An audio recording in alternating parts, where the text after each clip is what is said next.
Hear a woman talking on the telephone to a man about a car he is selling. First, you have some time to look at questions 1 to 4.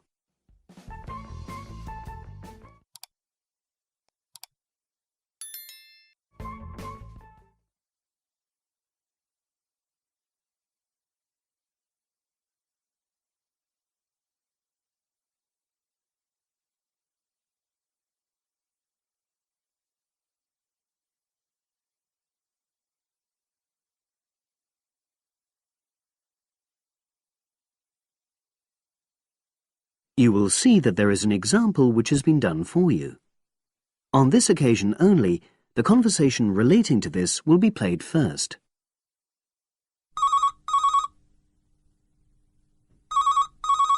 Hello, Brian Park speaking. Oh, hello. I'm calling about the advert in the paper. For the car? Yes, the Mini you've got advertised for sale. Oh, yes. I just wanted to find out a bit more information. Of course. What would you like to know? It's my brother who's interested, actually, but he's not in today, so he asked me to call you. Fine. Great, thanks. So, it's a Mini? Yep. And how old is it? Just coming up to 13 years old. The man says the car is just coming up to 13 years old. So 13 has been written in the space. Now we shall begin. You should answer the questions as you listen, because you will not hear the recording a second time. Listen carefully and answer questions 1 to 4.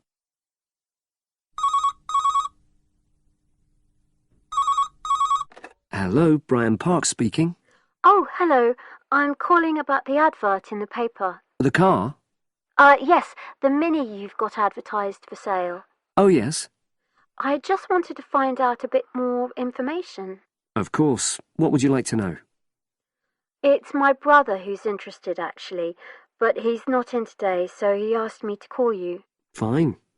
Great, thanks. So, it's a Mini? Yep. And how old is it? Just coming up to 13 years old. And I seem to remember from the ad that it's grey. That's it. Doesn't show the dirt. Absolutely. Anyway, the colour shouldn't be a problem for Jeff. You know, the important thing is the quality. Yes, of course. And what about mileage? With it being pretty old, it's probably over 100,000?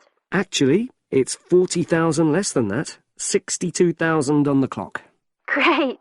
I remember now. I'm confusing it with another ad I was looking at. Right. Pleasant surprise then. Yeah.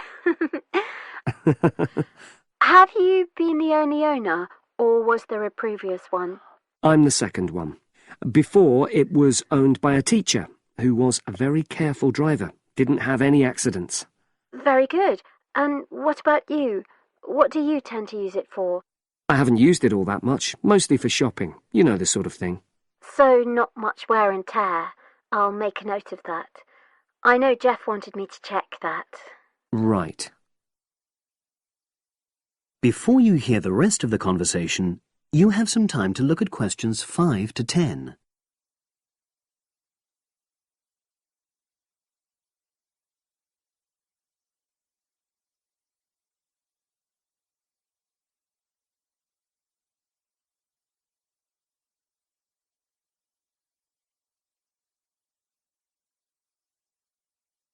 Now listen and answer questions 5 to 10. Now, about the price, I see you've got it down as £1,250. I'm not sure Jeff will be able to come up with that amount.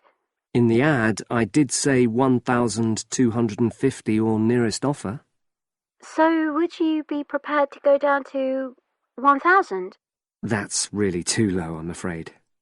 1,100? I might be able to go to that. OK, I'll make a note of that. What about tax? Is it due soon? Got another 5 months before it's due. Oh, that's a real plus, yes. I'll make a note of that. OK.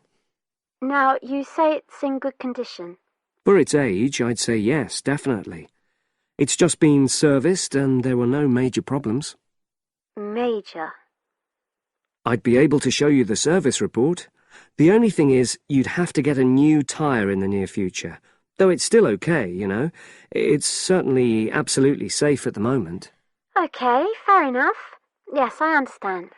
And the garage also mentioned that one headlight could probably do with replacing. They think there's a fault there, you know, intermittent. Well, we'd obviously look at all the documents, but that sounds very straightforward. Of course. I've got all the service documents up to date, and you can look at those. Well, it all sounds pretty good, and I know my brother will be interested, so would it be possible for him to see the car? He's back from his trip tomorrow and away tonight, so how about tomorrow? Tomorrow? Wednesday? I'm afraid that's not possible. I'm out pretty much all day. Well, Thursday then? That'd be fine, yeah. In the morning? Yes, that'd suit me perfectly. Great. Now, you'll need my address. Oh, yes, of course. What is it? It's number 238. 238? London Road. Oh, that's easy enough. Yes, very straightforward. So I'll pass on these notes to Jeff, and he'll see you in a couple. That is the end of section 1. You now have half a minute to check your answers.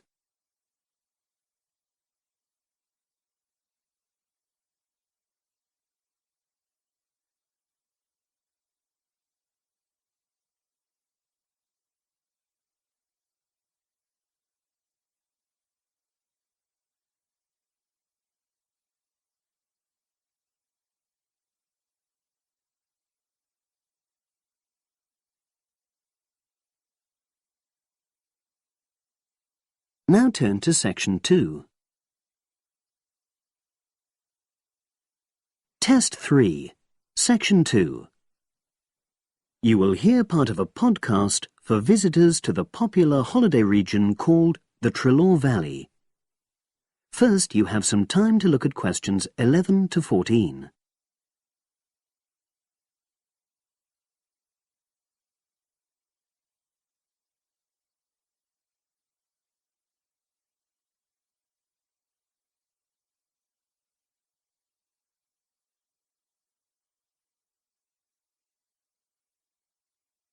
Now listen and answer questions 11 to 14. The valley and estuary of the River Treloar forms an unspoilt, beautiful landscape, rich in both wildlife and sites of historic interest. There are many ways to explore the area, and public transport links are good. It is possible to leave your car behind and travel by boat, train, or bus, with just short walks in between stops. The Treloar Valley Passenger Ferry runs between villages along the river estuary and provides a link with a train station at Barry, which is about 10 minutes' walk from the riverside village of Calton. In the past, the river was the main form of transport in the area, and as in the past, today's ferry service operates according to nature. The river estuary is tidal, and so the ferry timetable differs from day to day, according to the times and height of the tide. The ferry is also seasonal, normally running between April and September, depending on the weather. A timetable for the whole year can be downloaded from the internet by visiting www.treloarferry.co.uk. If you just want to sit and relax and enjoy the lovely scenery, you can take a river cruise to Calton and back from the nearby city of Plymouth. In the past, steamships brought early tourists along the same route. Queen Victoria and her family enjoyed such a trip in 1856. The journey is quicker these days. The round trip takes between 4 and 5 hours, depending on tides and weather. If you prefer, you can travel upriver by boat and return to Plymouth by train. All cruise boats and trains have wheelchair access.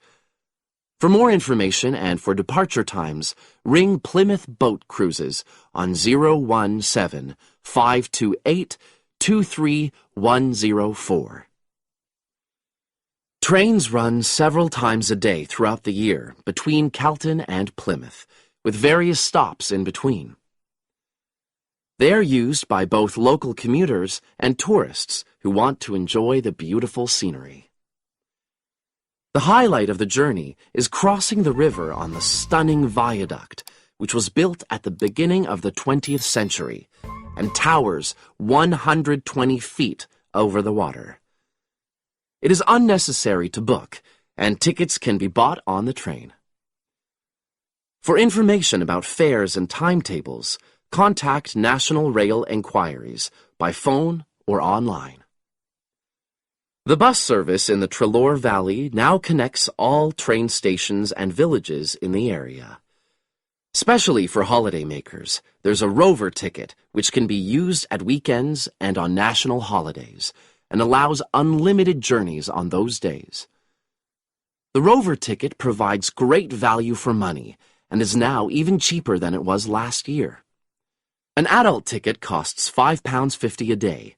Senior citizens can travel for £4.50, and a family ticket for up to 5 people costs just £12. Tickets can be bought on the bus. Now you have some time to look at questions 15 to 20.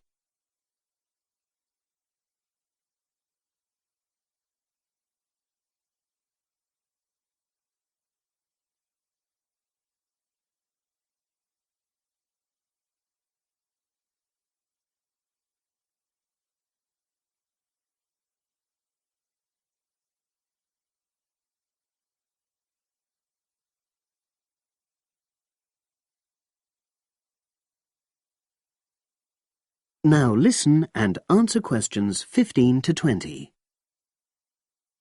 At the center of the Treloar estuary area is the historic riverside village of Calton.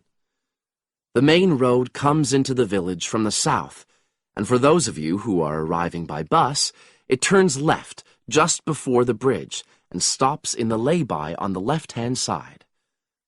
From there, it's just a short walk to Calton's various attractions. If you're arriving by car, you have to leave it in the main car park.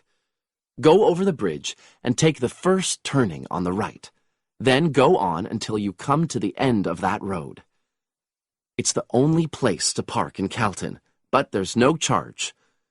If you're interested in local history, there's a museum in Calton with farming, fishing, and household implements from the late 19th century. As you come in from the south, cross the river and go straight on the same road until you reach the end. Also, on the subject of history, you can go and see the old mill, which has recently been renovated and put back into use. Turn left before you come to the bridge. Then go straight on and then take the first turning on the right. This leads straight there. If you're interested in arts and crafts, there's a potter's studio where you can watch the artist at work. After crossing the bridge, turn left, and it's the second building on the left. Finally, when you feel in need of refreshments, there's a cafe opposite the old boathouse and a picnic area near the mill. That is the end of section 2. You now have half a minute to check your answers.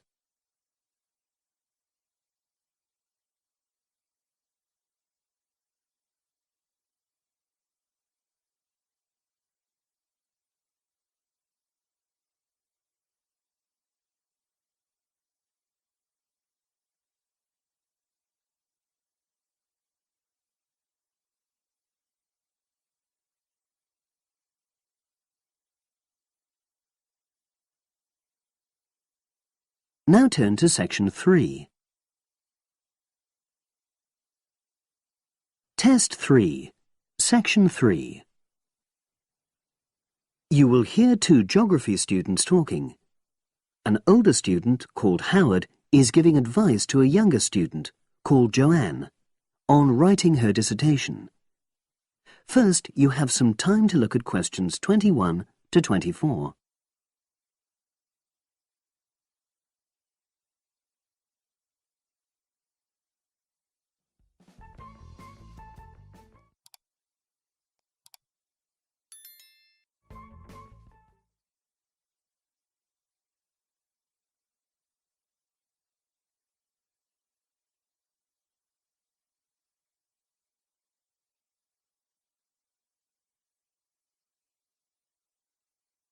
Now listen and answer questions 21 to 24.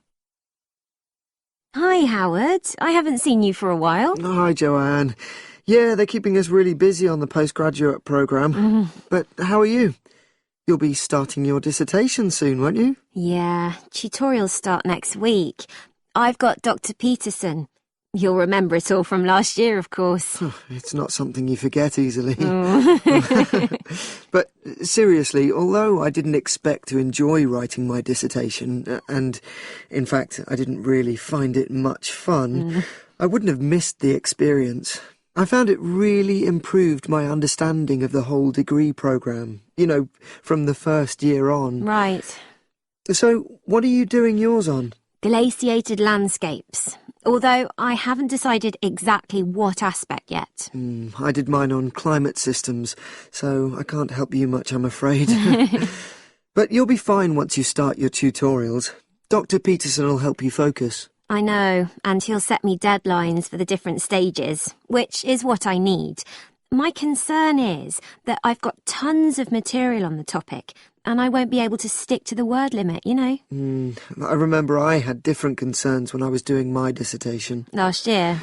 Yeah, before my first tutorial, I did a lot of fairly general reading because I hadn't fixed on my topic at that stage. I actually enjoyed that quite a lot and really improved my reading speed, so I was getting through a lot of material. I was frightened I wouldn't remember it all, though, so I got into the habit of making very detailed notes. So, did you find your tutor helpful in getting you started? Yeah, we certainly had some interesting discussions, but it's funny, I saw a brilliant programme about climate change, and it was that really fired me up. It was talking about some recent research which seemed to contradict some of the articles I'd been reading. Now you have some time to look at questions 25 to 30.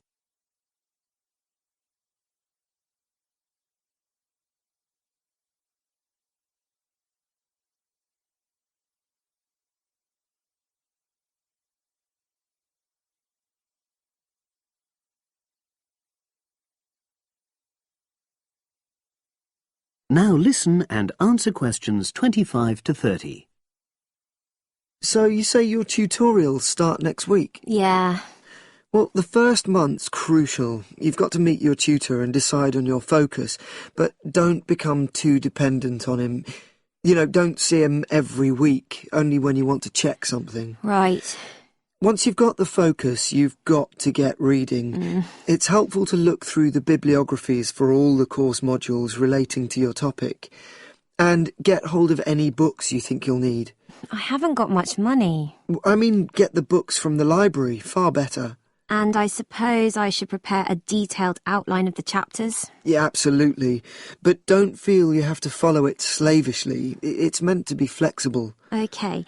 Now, I'm someone who likes to get writing quickly. I can't just sit and read for a month. Not like me, then. But if that's what suits you, your natural approach, then you really ought to start immediately and write the first chapter. Right. Now, Joanne, about the library, it's worthwhile getting on good terms with the staff. They aren't always helpful with undergraduates. I suppose they focus on postgrads more. Maybe. But show them you're serious about wanting to do good work. And what if I can't find what I need? Well, there's interlibrary loans. Borrowing books from other libraries, but I've heard it isn't all that reliable. You're right, but you probably won't need it anyway. Be positive. The library is likely to have most things you need. And during the dissertation writing period, you can take out 15 instead of the usual 10 books. Should I look at previous year's dissertations? You can do. But I won't know which are the good ones. The library only keeps the best, and the staff can advise you. Are they willing to do that? Oh, yeah. And I'm worried about getting journal articles from the electronic library. Well, have you tried to find any yet? No. Well, you should. It's really straightforward. That's obviously something I'll have to look into. Dr. Peterson will help. Yeah, I know I can go to him if I have any worries. Except he will be away in the second month. It's the holidays. You should ask him what to do while he's away. Gosh, yeah. But I suppose I can get a lot of support from course mates. I know a couple of people who are thinking of doing the same topic as me. Take care. Collaboration can become dependency. I think you'd better see how that works out, what the people are like. You're probably right. About other reading, I suppose Dr. Peterson will recommend plenty of good articles to get me started. One thing I'd find out is what his attitude is to internet sources. Surely not in this day and age. I'd better get that sorted out right at the beginning. I would if I were you. And I've also got some questions about the research sections. How much time I should spend explaining the process? Well, I think that's up to you.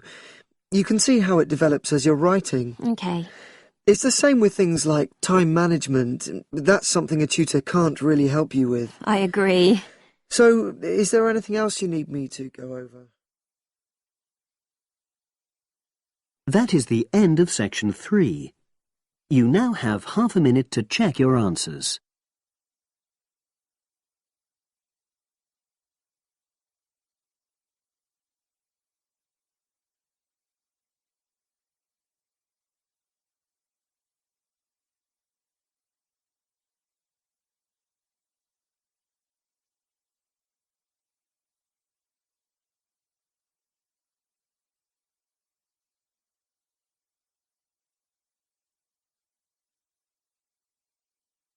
Now turn to section 4. Test 3, section 4. You will hear a psychology undergraduate describing the research she is currently doing on expertise in creative writing. First, you have some time to look at questions 31 to 40.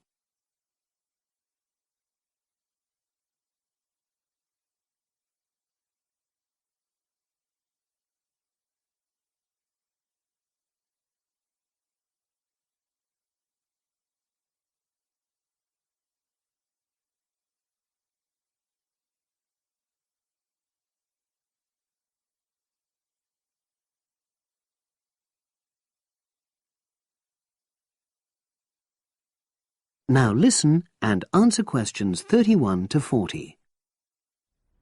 For my short presentation today, I'm going to summarise the work I've done so far on my research project to explore expertise in creative writing. Essentially, I'll share with you the process I underwent to gather my interim findings. First of all, I should give a little relevant background information about myself. Before I started my current degree course in cognitive psychology, I studied English literature, and as you can imagine, this meant I spent a great deal of time thinking about the notion of creativity and what makes people develop into successful writers. However, the idea for this research project came from a very specific source. I became fascinated with the idea of what makes an expert creative writer when I read a well-known 20th century writer's autobiography. I won't say which one at this stage, because I think that might prejudice your interpretation. Anyway, this got me thinking about the different routes to expertise. Specifically, I wondered why some people become experts at things whilst others fail to do so, in spite of the fact that they may be equally gifted and work equally hard. I started to read about how other researchers had explored similar questions in other fields. I began to see a pattern that those studies which involved research in a lab were too controlled for my purposes, and I decided to avoid reading them. I was quite surprised to find that the clearest guidance for my topic came from investigations into what I call practical skills, such as hairdressing or waiting tables. Most of these studies tended to use a similar set of procedures, which I eventually adopted for my own project.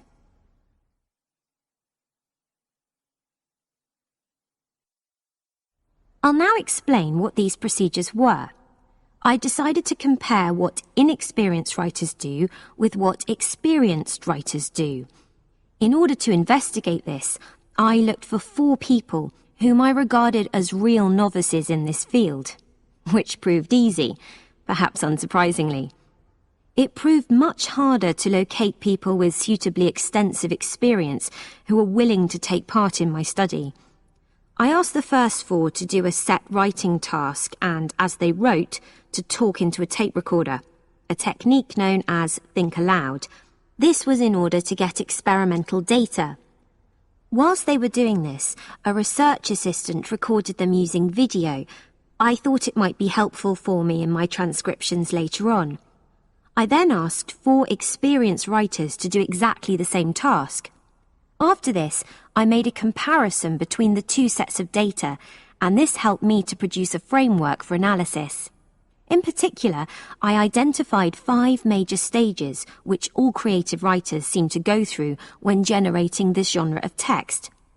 I think it was fairly effective, but still needs some work, so I intend to tighten this up later for use with subsequent datasets. I then wanted to see whether experienced writers were actually producing the better pieces of writing. So I asked an editor, an expert in reviewing creative writing, to decide which were the best pieces of writing. This person put the 8 pieces of work in order of quality, in rank order, and using his evaluations, I was then able to work out which sequence of the 5 stages seemed to lead to the best quality writing.